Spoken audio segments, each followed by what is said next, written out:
Então, vindo aqui ao Cerulo, meu pai conheceu em 70, eu conheci pessoalmente no início de 80, depois estive com ele em alguns ambientes algumas vezes. Todas as vezes que nos Estados Unidos fui convidado para pregar dividindo algum púlpito com ele, eu não aceitei jamais, e houve muitas ocasiões.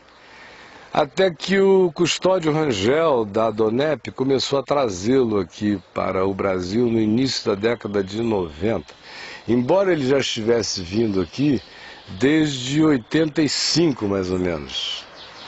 O pessoal dele que trabalhava com ele aqui sabia que eu tinha aquele programa chamado Vindisat, que colocava as antenas parabólicas nos templos, e a gente tinha aquelas aulas todas as segundas-feiras que durou anos.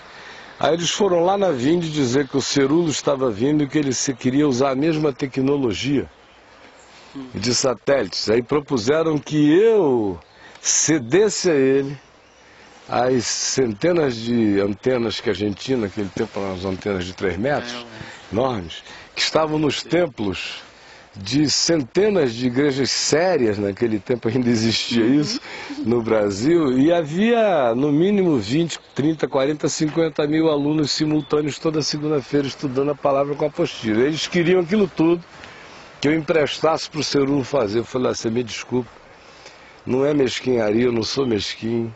Se fosse alguém pregando o Evangelho, eu não só emprestava, eu dava tudo que pudesse e ainda estimulava. Mas o Cerulo deixou de pregar o Evangelho faz tempo. Então, sinceramente, você está me pedindo uma coisa equivalente a deixa o Turcão, o bicheiro do Rio, usar o seu sistema de comunicação para rodar o bicho. É mais ou menos a mesma coisa. O meu coração repudia do mesmo modo, talvez até mais, porque o Turcão só está fazendo o jogo do bicho, o outro cara está fazendo do Evangelho. Dele, né? E o outro está fazendo do Evangelho um zoológico de víboras e de coisas assim. Então eu disse não. Aí eles puseram umas antenas por aí, fizeram essas coisas. Aí passa mais um tempo, final da década de 80, o meu amigo Lácio Pontes, que eu espero que esteja nos vendo aqui agora, ele está na Califórnia, e a esposa dele, queridíssima Bárbara, ambos são diretores, produtores de televisão, sabem tudo, vão de cameraman na produção dos shows mais sofisticados. Eles já vinham fazendo shows industriais de apresentação de produto com tanta técnica na América que se tornaram dos melhores. Eu já os vejo usando holograma em shows de tecnologia há anos. Eles são caras da pesada. Aí eles estavam de férias no Brasil, porque ele é brasileiro e era americano. E alguém, sabendo que eles são tão bons e estavam aí, os contrataram para fazer direção de um desses cultos, cruzadas, campanhas do Cerulo aqui, final da década de 80. Aí eles foram, sabiam assim do Cerulo, mas não tanto. E ela, inclusive, filha do vice-presidente da organização Billy Graham. E todo mundo evangélico com o qual eles tinham trabalhado na América era um mundo considerado sério. O pessoal do lado do Billy. E aí foram. Quando chegaram lá foi chocante, porque eles chegaram cedo para preparar a iluminação, o ambiente, posicionar as câmeras, ajuste, cor, temperatura de cor, tudo aquilo que precisa horas antes para as câmeras estarem alinhadas, luz bem feita, som passado, tudo certo. De repente, 1 hora antes de começar o evento, começam a chegar dezenas de cadeiras de rodas novinhas, empurradas por um pessoal, e o diretor da cruzada dizendo, essa fica ali, aquela ali, bota um X no chão, bota ali em cima, tal, ajusta a luz, o canhão. Ajustaram tudo, aí depois chegou aquela horda de paralíticos andando. Eram os caras que tinham sido contratados para serem curados na hora do show. Aí ficaram lá. Podia ficar sentadinho, dando uma de paralítico. Aí abriram o portão para o povo, coitado, otário, crédulo, cheio de esperança e carência, entrar para ser curado. E o Lácio olhou para aquilo e falou, escuta, mas o que está acontecendo? Ele disse que se negou a crer. que o ardil era daquele tipo de diabolicidade que ele estava vendo. Ele falou, não é possível.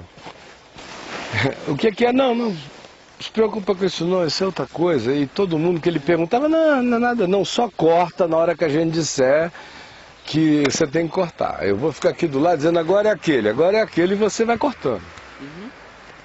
Aí começa aquele espetáculo e o Senhor estar aqui, é dia de cura, aquela coisa toda que o Chris Angel faz 10 vezes melhor, que o David Copperfield dá banho, que qualquer mágico, qualquer hipnotizador, qualquer pessoa com técnica de sugestão de público dá banho neles, porque até nisso eles são ruins.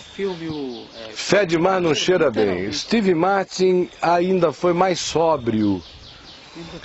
Ainda teve uma conversão na canalice, ele ainda se converteu. Mas esse povo é inconversível. O Steve Martin ele ficou meio que chocado quando ele viu um milagre realmente acontecer. E aceitou. Né? Aceitou e disse, deixou mudar de caminho. Esses caras nem vendo não, até porque se convertem.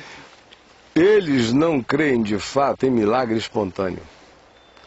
Eles não creem mais em ação de Deus.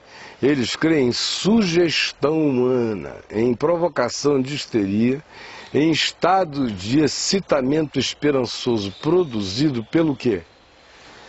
Pelas curas falsas. Então aí o cara começa a ter revelação daqui, o Cerulo. O Senhor está me mostrando que tem um homem sentado naquele canto ali, já está tudo mapeado para ele. Levanta em nome de Jesus. Aí o cara bonzinho fica em pé, aleluia, aleluia, o povo delira. Ah! Aí ele começa a apontar todas as curas, dizendo que é o Espírito Santo que está revelando onde as pessoas estão. Aí todos os bons ficam em pé e curados. Aí começa a hora dos doentes. Você agora, se tiver fé, ficará curado. Quem estiver doente apenas de histeria, porque paralisia é uma coisa que no século passado decorria quase sempre, se não fosse paralisia infantil, decorria quase sempre de histeria. Um dos sintomas de histeria que se incrua é gerar alguma paralisia, especialmente em mulheres, paralisia nas pernas.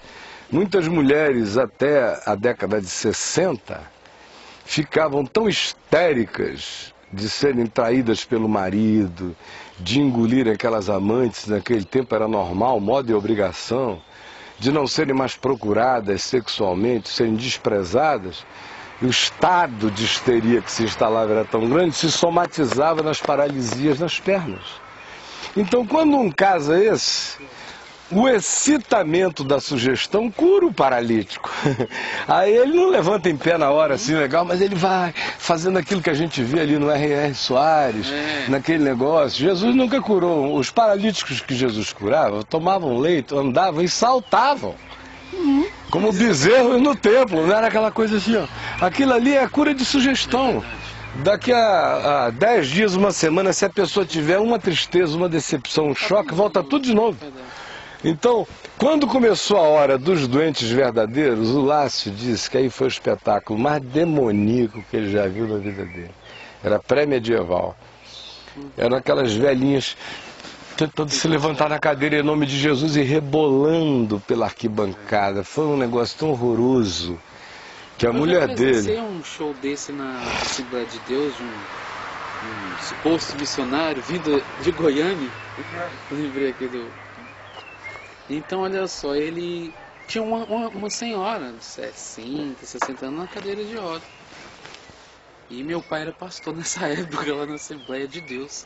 E eu, pequeno, menino, estava lá e acompanhando aquilo, fiquei um pouco chocado de ver ele forçar a mulher a se levantar. Então ele falava, a senhora vai ter que ser curada agora, em nome de Jesus. Ele fazia aquele espetáculo todo. E aí ele pegou a mão, pela mão da mulher e a senhora a fez levantar. E a fez caminhar com ele segurando ela. E o final da história é que ela voltou para a cadeira porque ela não conseguiu. E ele considerou que tinha havido uma cura, mas que ela deveria continuar acreditando para que o milagre se concretizasse. Assim, realmente eu não conseguia assimilar aquilo muito claro, entender. Uma coisa tipo interessante é que esses milagres que às vezes eu vejo aí na televisão, eles não